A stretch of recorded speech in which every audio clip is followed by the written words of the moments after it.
Hello, Humanities 1302. Hope everybody is doing well.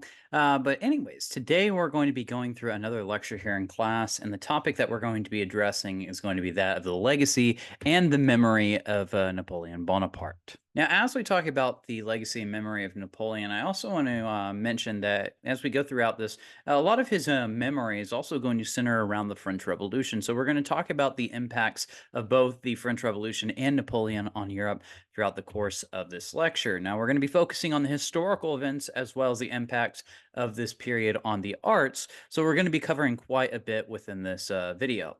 But, anyways, in order for us to understand the legacy that Napoleon is able to leave on Europe, we have to talk about the closing days of his time as the Emperor of France. And really, I wanted to do a little bit of catching up because I know last week we really focused on the soldier experience within the Grand Armée, and we didn't talk a whole lot about Napoleon, what he was able to accomplish, and so forth. Now, when we finished our discussion over the French Revolution, we saw that Napoleon had risen to power.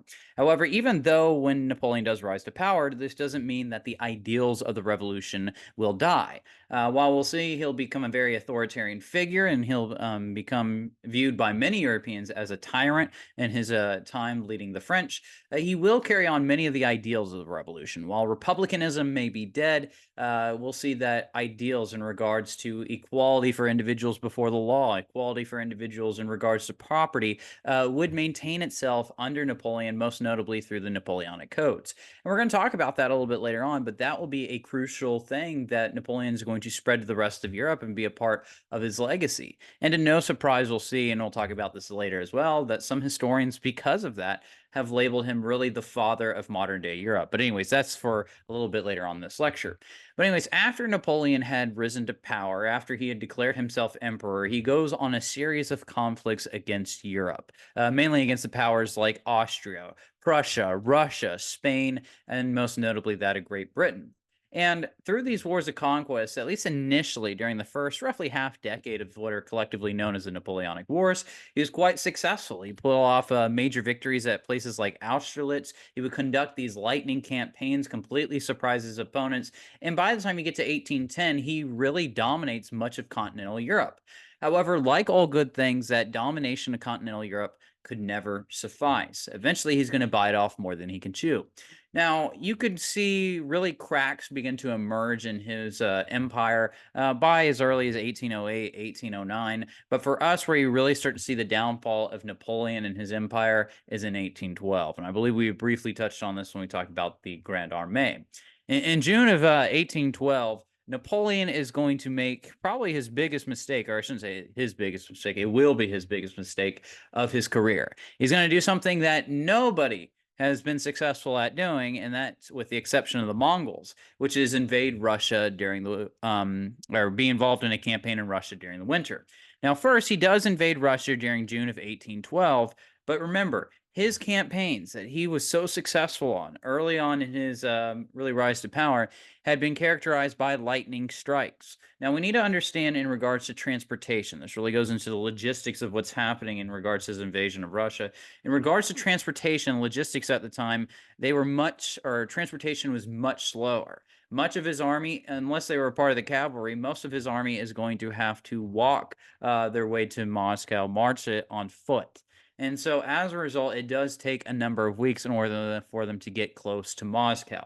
Now, the reason his target is Moscow is it's a cultural capital of Russia. His hope was that he would capture Moscow shortly thereafterwards. The people of Russia would surrender, and he would continue on with his conquest.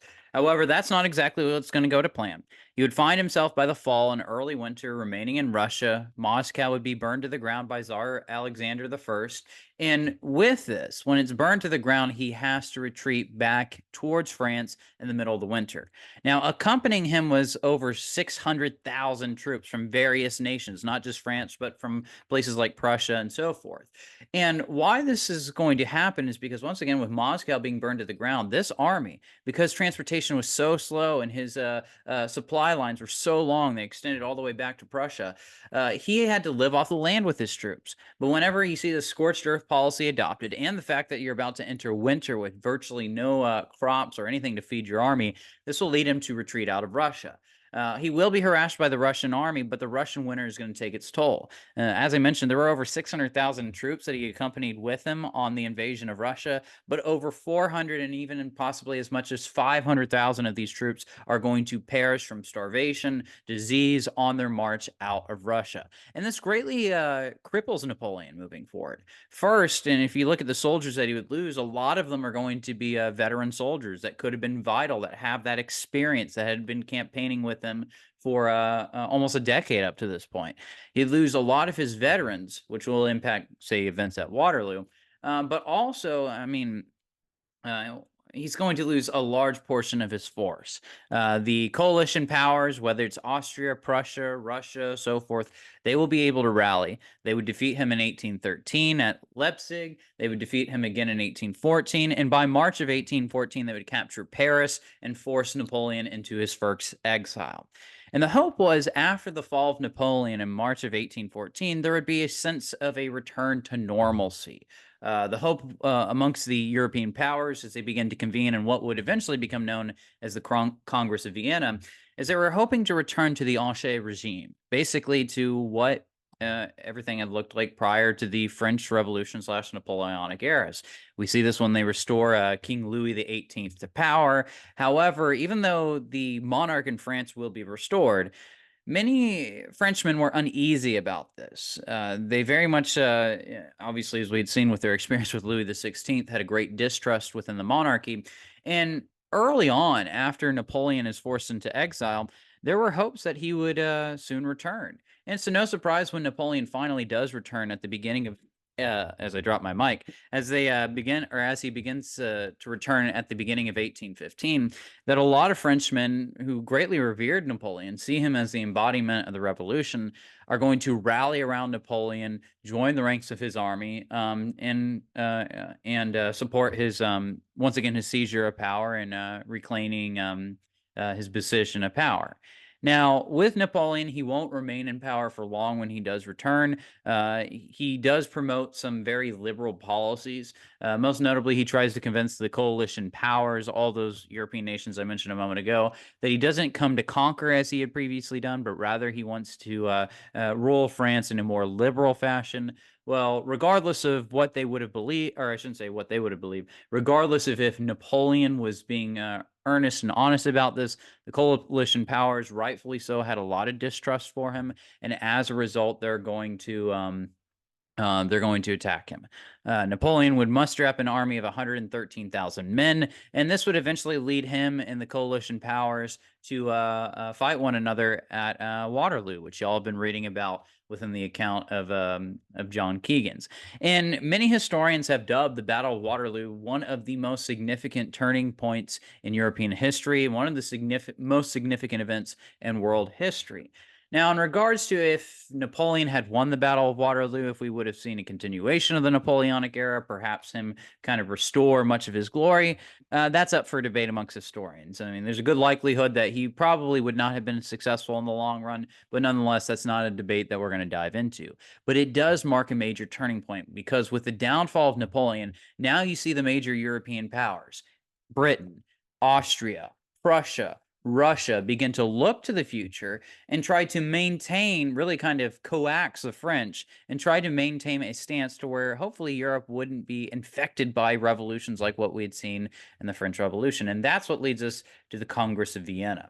Now, the Congress of Vienna, which is actually represented in this political cartoon that we see up here on the screen, it does begin shortly after, or at least a portion of it begins shortly after Napoleon is first removed from power and he's first forced into exile. However, as we can see here, with Napoleon's return, as the various European powers were carving up Europe, we see that Napoleon is trying to reclaim France. However, as we just described with the events of the Battle of Waterloo, this dream would only last for about 100 days, and he would be forced back into exile, this time onto St. Helena Island out in the Atlantic, and this would be a permanent exile. He would remain there for the remainder of his life and eventually died there in 1821. But anyways, as a part of the legacy of Napoleon, We do see that the various European powers are beginning to look to the future. What should Europe look like? And as I mentioned at the beginning of this video, the hope was that there would be this return to normalcy, that there would be a return to the Ancien regime. They will restore, if you will, King Louis XVIII back to the monarch of France. And how this greatly impacts France is because we'll see initially uh, understanding really the social atmosphere that had happened over the previous 30 years, King Louis XVIII is going to cave into the French people's demands and have a constitutional monarchy. However, he himself does prefer to return to the Ancien regime.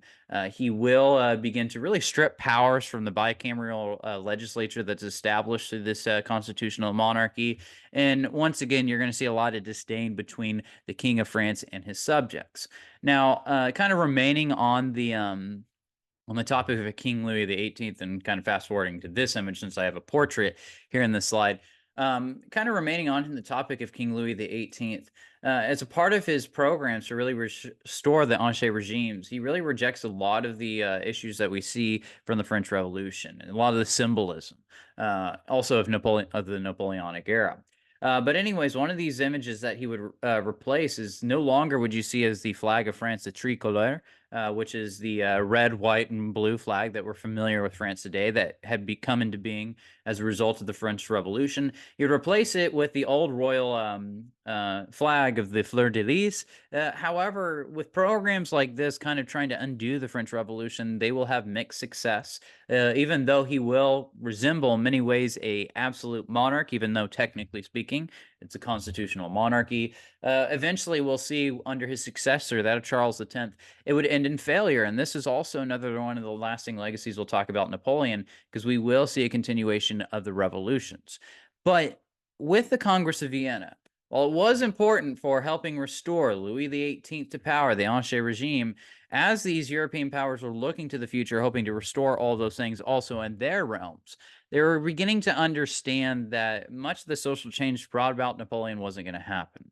Now, in regards for their efforts to try to restore the Ancien regimes, what we do see with the various European powers is they're going to establish a group to try to really stomp out any future revolutions that challenges the authority of monarchs. They'll establish the Holy Alliance, which will be made up of Prussia, Russia, as well as Austria. And anytime that you'll see a revolution, all these powers would get involved in that revolution to try to suppress it, so that way it doesn't overthrow their governments based around their monarchies. However, they will have to adjust to the times because they understood the people. With the abolition of feudalism that had been brought about by Napoleon's army, weren't going to necessarily accept all of those notions.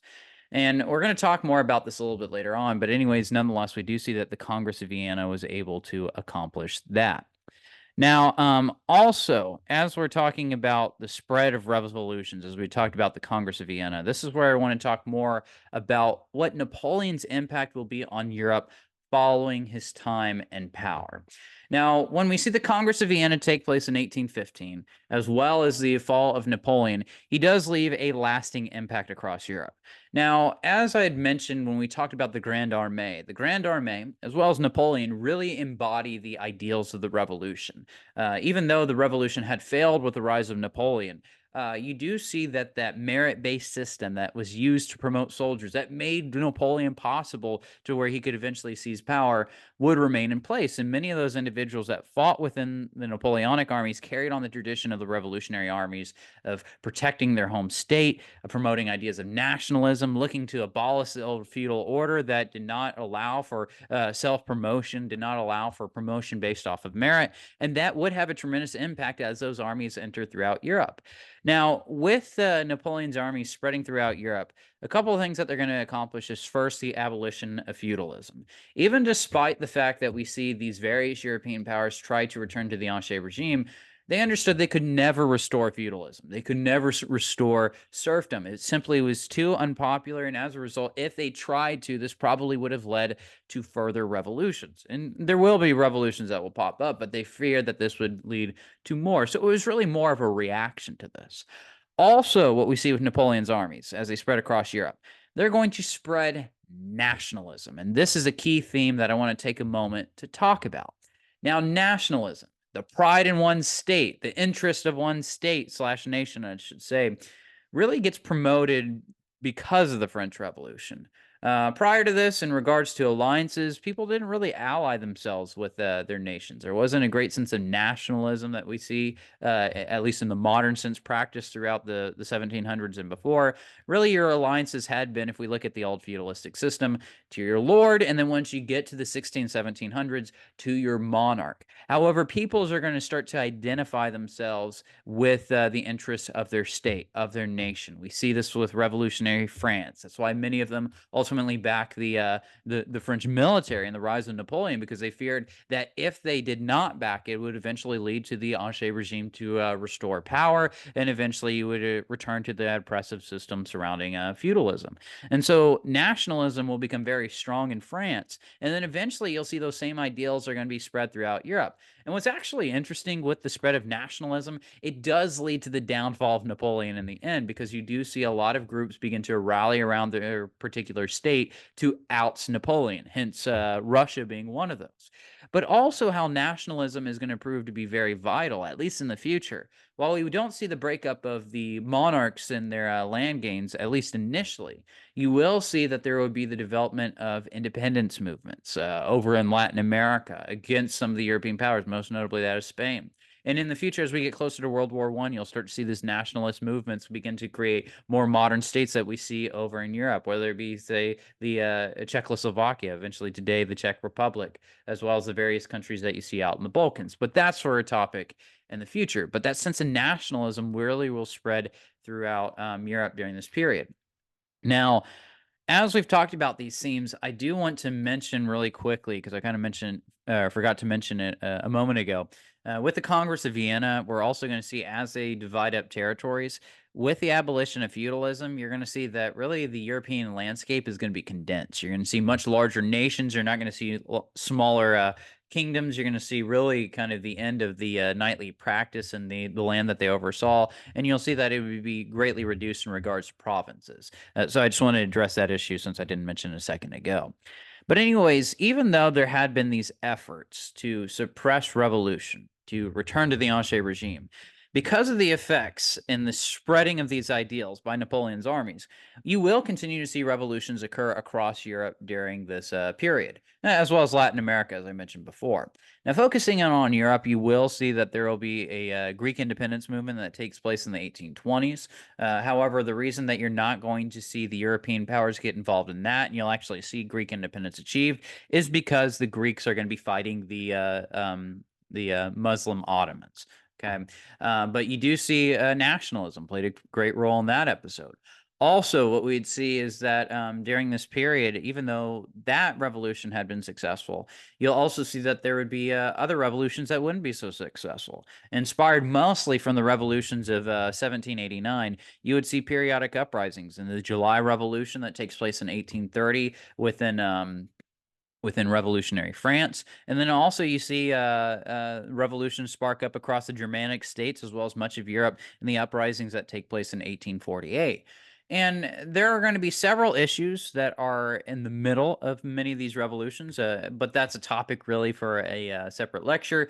But you will see many of these same ideals that were promoted in the French Revolution of breaking down the Ancien regime, breaking down those monarchies, giving rights over to people, whether it be voting rights and so forth, will become very key of those revolutions as well. However, other issues are also going to play prominent roles. And I do want to mention that during this period, before the fall of Napoleon, you don't see any really major European power, with the exception of Britain and to a very lesser extent, and I want to stress that, France, really begin to industrialize. And so why I'm pointing this out, because with the Industrial Revolution that will eventually grip Europe, you do start to see class issues, while we had seen them with the old feudalistic system came into play, with the creations of the bourgeoisie, the proletariat, you're going to see class issues are also going to play a prominent role within those revolutions.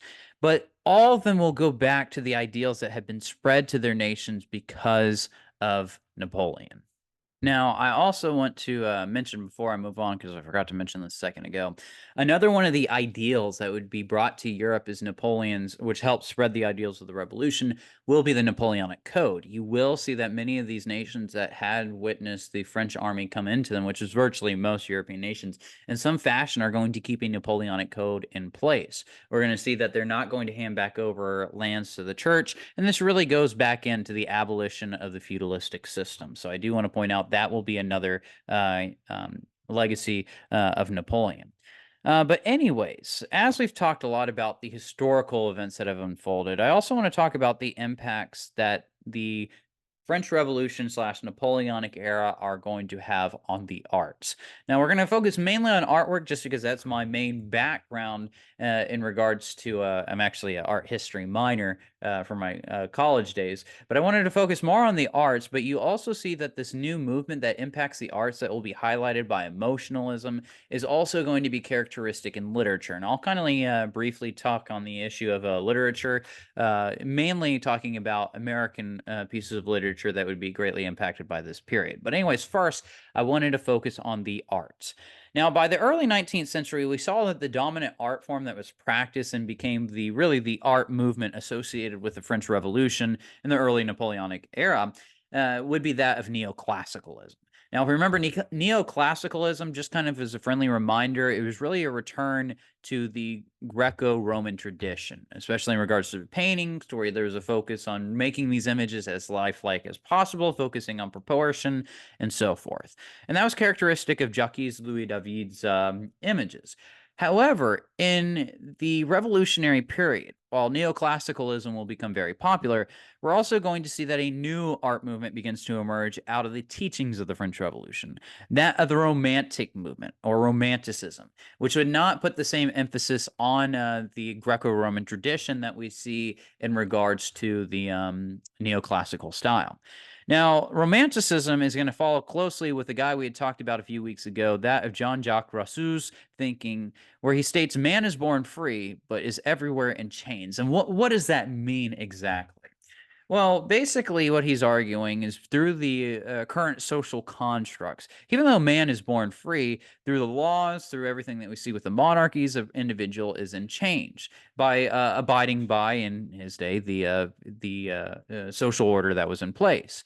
And therefore, there was a call throughout much of Rousseau's work to kind of break away from those chains, to promote a different social order. And how you can apply this really to the arts is people saw that with neoclassicalism, it was really associated with what patrons wanted, with the monarchies of Europe and so forth, and it really followed closely with this traditional kind of view of things. Once again, the Greco-Roman style, and so we see through the Romantic movement, it's meant to break out of those chains, to promote more so emotion as well as expressionism within art. Within the arts, and you'll see with whether it be in music, whether it be in literature, whether it be in the arts, like we see in this image right here up on the board, they're not going to put as much of an emphasis on those classical ideals that we had seen with neoclassicalism. Now, with these images, I'm only going to point out a few artists that will be characteristically associated with this movement. And they do document some of the events that were contemporary to the period that we just discussed. Now, first, I want to turn our attention to Francisco Goya, who's probably one of the most, if not the most, famous romantic painter of this period. And while there are certainly little images that we could choose from, I want to turn our attention first to this image, which does document an event that happened during the Napoleonic Wars, an event that occurs over in Spain on the 3rd of May of 1880. Now, first, Goya, he was a Spaniard, and he will be commissioned. His patron will be that of the Spanish king when he was restored to power, that of Ferdinand, I believe, the seventh. But anyways, he'd be commissioned to basically recreate some of the events we'd seen in the Napoleonic Wars, condemning the actions of the French towards the Spanish people. And in this image that we see here, he takes a look at the 3rd of May. Now, really quickly, as a part of the Napoleonic Wars, as I had mentioned before, it's really a collection of conflicts. And one of the wars that Napoleon is going to wage against a foreign power would be the Peninsular War that lasts from 1807 to 1814. This is where Napoleon is going to get involved in Spanish affairs, especially over issues of Spanish succession to the crown. He eventually invades Spain, occupies it, and puts his brother Joseph Bonaparte as the Spanish king. Well, as you could probably guess, while initially some Spaniards had welcomed the French, universally they're going to condemn them to this occupation. Now, on May 2nd of 1808, there will be a Spanish uprising targeting French troops, and in retaliation to this, on the 3rd of May, French troops are going to take a number of hostages and openly execute them for what had happened the previous day. And this episode is recreated by Francisco Goya. Now, noting his style, I do want to bring in a quote from an English politician and philosopher, Edmund Burke, which was actually during the previous century. He wrote that feelings of pain or fear evoke the most intense human emotions. In romantic art, romanticism, it's really going to try to promote those intense human emotions through feelings of pain or fear. And we see this definitely represented within Goya. Now, here he's representing the executions. We see that there's already those who have been executed by the British French soldiers, and he really brings out the emotions of fear and suffering on the faces of these Spaniards. And with the ominous lighting that we see here, the darkness in the background, how this lantern's really illuminating those about to be executed, he really is able to draw out those or those emotions from people. And so we also see in this image, on top of those emotions, that he doesn't have the same emphasis on proportion, on really creating a lifelike image, which is also characteristic of much of the romantic art that we see of this period. Now, in regards to this image, it is produced after Napoleon and it's meant to condemn Napoleon. So we do see Europeans through images like this are going to have a very bitter legacy of Napoleon's time in power. However, that will greatly differ from that of the French, who we'll talk here more about in a second. Now, there is one other image that I want to point out about Francisco Goya, which doesn't necessarily concern the Napoleonic slash French Revolution era, but it does give us a better understanding of his, one, his emotional state, but also what romantic art represented during this period. And this is, you probably have seen this. I actually think about this every time I think there's one episode of Criminal Minds. I'm a big fan of the episode Criminal Minds.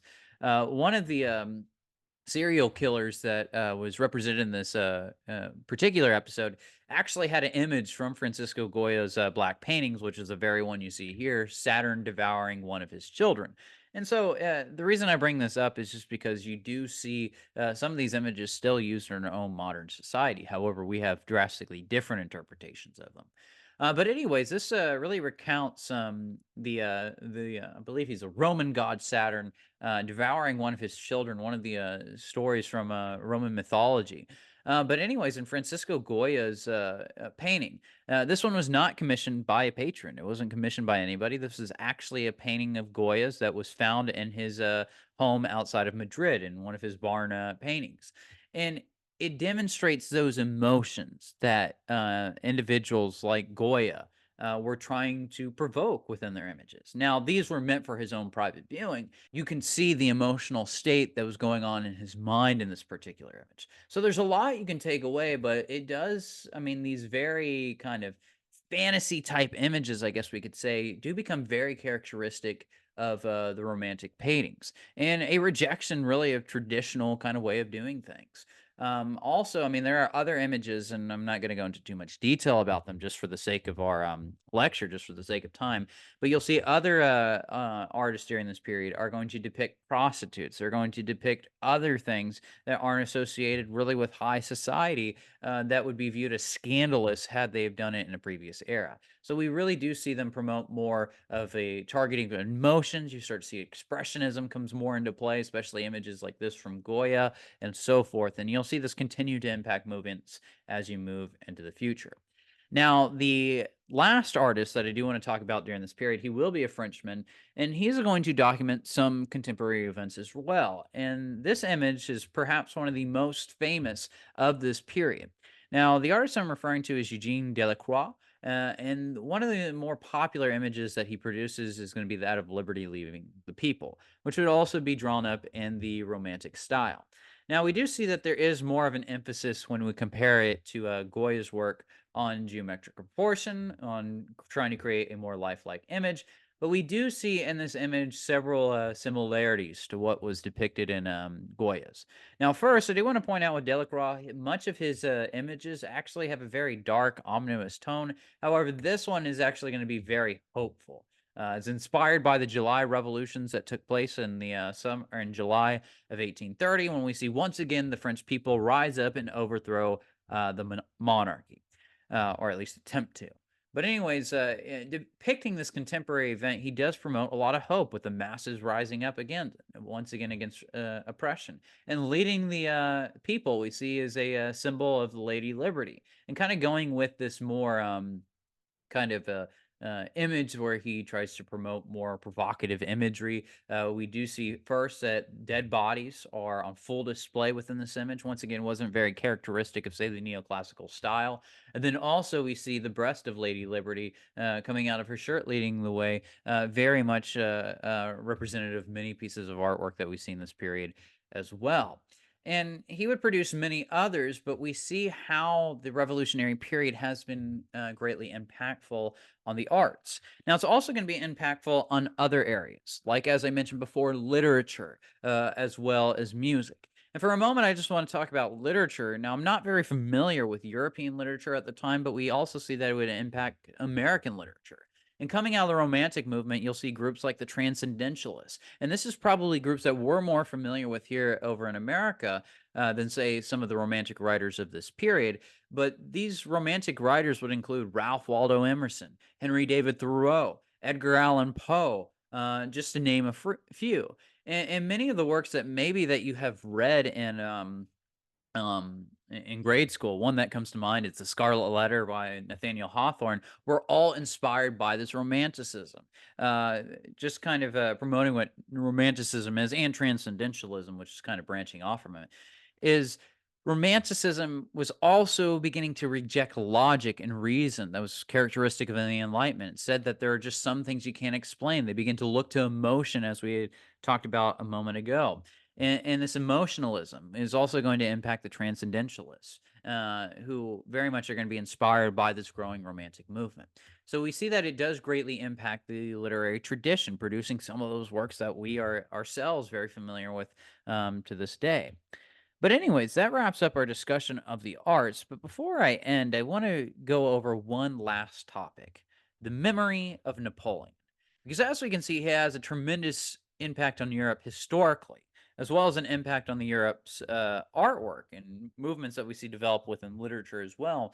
But how are Europeans going to remember it?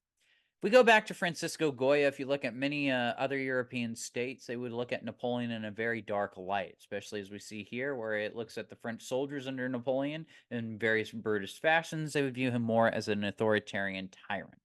However, you would see others in France, and we mentioned this earlier in the video, that would remember him as the embodiment of the revolution, carrying on the ideals, and he would be viewed on in a very positive light.